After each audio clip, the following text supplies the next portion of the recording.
Just a day after the announcement made by the French Prime Minister yesterday on the change in the national retirement system, le gouvernement compte donc reprendre la proposition du rapport du haut-commissaire qui consiste à instaurer au-dessus de l'âge légal un âge d'équilibre avec un système de bonus-malus.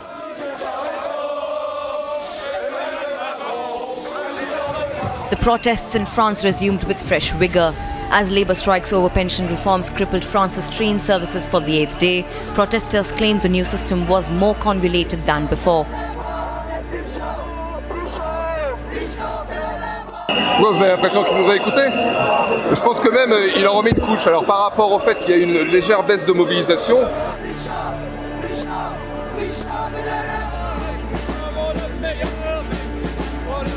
They claimed that the Prime Minister had wronged them.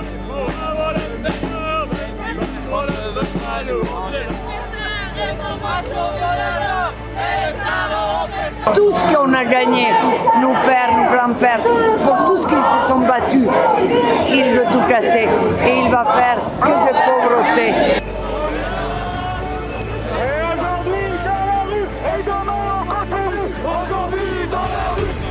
The protests do not seem to come to have an end, as a major union warned the work stoppages could continue without pause until Christmas. It is yet to see how the government resolves the issue. Bureau Report, Republic TV.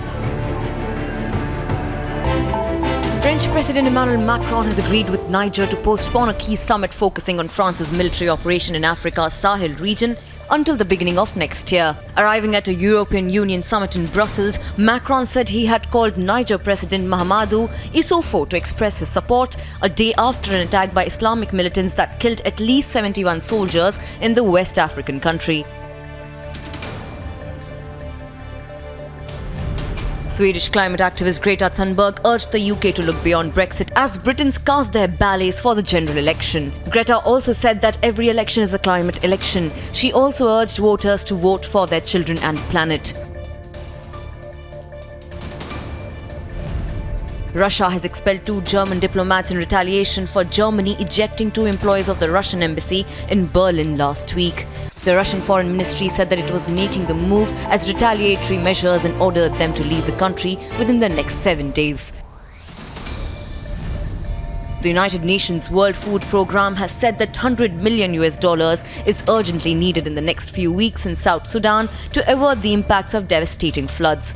The organization released a video showing villages inundated with water and people trying to talk through flooded streets.